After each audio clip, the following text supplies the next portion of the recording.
Picture this. It's December 31st, 2004, New Year's Eve. We're right in the middle of Mexico's most secure fortress, the Altiplano Maximum Security Prison. A man named Arturo, better known as El Pollo, is waiting in the visitation area. He's calmly chatting with his lawyer, completely blissfully unaware that he is literally never going to see the sun rise again. Now, El Pollo isn't just your run-of-the-mill inmate. He is the favored brother of El Chapo, one of the most feared narcos in all of Mexico. Out in the real world, a daring escape plan is actually being pieced together for him. But inside those walls, another inmate has just received a quiet order, and he's heading toward the bathrooms to retrieve a hidden loaded pistol. So that begs a pretty chilling question, doesn't it? How on earth do you pull off a hit on a high-profile cartel boss inside a supermax prison? I mean, we're talking about a facility with absolutely draconian security protocols, constant searches, and cutting-edge surveillance. Yet in just a few short moments, an assassin is going to empty an entire magazine into El Chapo's brother. And you have to understand, this execution inside an impenetrable fortress, it wasn't random at all. It was a carefully calculated surgical response to a war that had been brewing for months. The domino effect of the cartel wars. Welcome to The Explainer. Today we're going to untangle the incredibly complex, constantly shifting geopolitical dominoes that led directly to this explosive prison assassination, and look at how broken truces birthed a hyper-violent new era. Okay, let's hit the brakes for a second. To actually understand how we end up at that New Year's Eve hit, we need to flash back to early 2003. Think about the government's official narrative of Altiplano versus the cartel's actual reality. When Gulf Cartel leader Ociel was captured after a massive firefight in March 2003, he got sent to Altiplano. The government proudly claimed he was in total isolation, trapped under 2 fluorescent lamps that literally never turned off. Well, the reality? Ociel basically corrupted the guards from day one. For a bribe that was equal to 3 times a guard's monthly salary, he entirely flipped the power dynamic. Within a month, he had a cell phone. He turned his supposedly isolated, highly secure cell into a 24/7 command center. And what's just absolutely wild here is that Ociel never lost his grip on his empire, not even a little bit. He'd actually orchestrate protests and hunger strikes just to secure more time with his legal team. And guess what? It worked. Through daily 10-hour lawyer visits and intercepted calls like this quote right here, he seamlessly directed his armed wing, the Zetas, all from an illuminated cell. Now, this perfectly illustrates the core framework we'll be using for this explainer. It's called cartel geopolitics. You see, if you look at these cartels not just as street gangs, but exactly like rival nations in an international system, it all starts to make perfect sense. They want stable coexistence, right? Because peace means profits flow freely. But the second there's a disruption, like the arrest of a kingpin or a sudden death, it creates a massive power vacuum. Rivals instantly scramble to fill the void, shifting borders and alliances just to ensure their own survival. So the really crucial takeaway here is how this whole nation-state dynamic plays out inside the prison walls. Before Ociel even arrived, Benjamin, a top boss of the Tijuana cartel, was already locked up in Altiplano. Historically, Tijuana and the Gulf cartel operated on opposite sides of the country, but they shared a massive, looming common enemy, the Federation.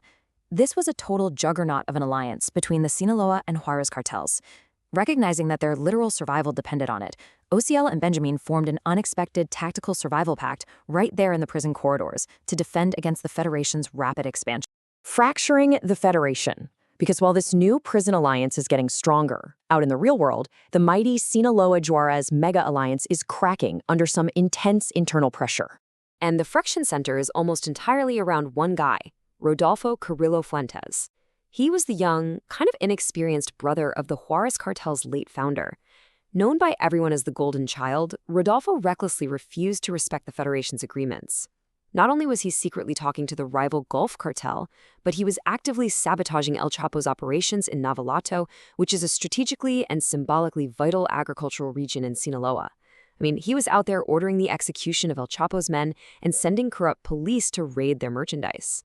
Now, believe it or not, El Chapo actually tried to handle this diplomatically at first. As you can gather from Vicentillo, El Mayo's son, they held 4 incredibly tense mediation meetings to try and put a stop to the bloodshed in Navolato. But Rodolfo, he just wouldn't listen. During the 4th and final meeting, he was shouting insults, wouldn't even let his own older brother speak, and honestly, he was just seeking pure confrontation. When El Chapo finally reached out to shake Rodolfo's hand to seal a truce, Rodolfo looked him dead in the eye, refused to shake it, and just walked away. He crossed a line you just do not cross. The tipping point. Since the Sinaloa cartel essentially operates by group consensus, the leadership gets together and decides that this blatant public disrespect absolutely cannot be tolerated anymore. They had to strike. Okay, so let's dive into the terrifying efficiency of this retaliation. September 11th, 2004. Informants spot Rodolfo at a movie theater in Sinaloa. Immediately, El Chapo deploys a former elite soldier turned sicario named El Bravo. When Rodolfo exits the mall, he's completely surrounded by a human shield. We're talking bodyguards, his wife, even a corrupt police commander. But you know what? It doesn't even matter. El Bravo's team executes a lightning-fast, incredibly surgical strike, taking down Rodolfo before vanishing instantly into the city. Just like that, the Federation is completely shattered. Looking at the timeline, it perfectly maps out this super rapid, violent escalation. You go from Ociel's arrest in 2003, which dramatically shifted the power dynamics, to the rising tensions in Navalato, all the way to the theater assassination in September 2004. And naturally, the Juarez cartel demands blood for Rodolfo. It's a brutal tit-for-tat war that spills right back into the heavily corrupted Altiplano prison system, leading us directly to that tragic New Year's Eve. The ultimate cartel war. Because now the demand for revenge means Oziel and Benjamin are flexing their combined power, literally turning the prison's common areas into a deadly battleground with multiple retaliatory murders. Knowing his brother, El Pollo, is the ultimate target in this new prison war zone, El Chapo sets aside a budget of $4 million. $4 million. All to orchestrate a massive, Hollywood-style rescue operation. He knows the clock is ticking, and he is willing to spare absolutely no expense to pull his brother out of Altiplano. And honestly, the audacity of this plan is just staggering. Listen to this. El Chapo hires a military-trained pilot, and he actually uses his mother's regular prison visits to scout the facility's layout. The grand plan? They were going to broadcast a fake bomb threat over the prison loudspeakers to create chaos, and then literally drop a heavy armored steel crate from a helicopter for El Pollo to climb into. But realizing it was basically impossible to breach that heavily guarded airspace, the pilot ultimately backs out, and El Pollo is left totally stranded. Which brings us right back to our cold open on December 31st, 2004. Just hours before the assassination, the Centillo issues a frantic final warning over the phone to El Pollo. He is practically begging him not to leave his cell because they had intercepted chatter about a hit happening that very day. Tragically, El Pollo just brushes off the imminent danger. His last words, "Don't worry, compadre. Everything is fine. Just send my regards to your family." And so we see the terrifying reality of that cold open play out. Despite surprise government weapons searches just days prior, the extreme corruption inside Altiplano allowed an accomplice to hide a pistol inside a water tank. The assassin, a guy named Ramirez, retrieves it, conceals it in his baggy clothes, waits patiently for El Pollo to finish his lawyer visit, and with just absolutely ruthless efficiency, empties his magazine into him, proving, once and for all, that the state's absolute highest security measures were utterly useless against cartel geopolitics. Just to underscore the absolute chaos of this completely broken system, the government suffered a massive, massive public humiliation. In January 2005, just days after El Pollo's execution, they were forced to deploy 750 heavily armed soldiers, federal police, and military armored vehicles simply to regain control of this single prison facility. They literally had to lock down the outer perimeter just to stop the drug lords from running the yard.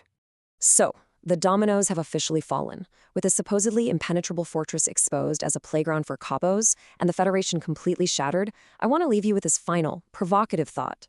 If cartels can orchestrate military-grade assassinations and completely rewrite their alliances while supposedly sitting in total isolation, what happens when they stop fighting for mere survival and ignite an all-out war for total dominance on the streets of Mexico? This wasn't the end of the violence. It was really just the prologue. Thank you for joining me on this explainer. Keep questioning, keep learning, and I'll catch you on the next one.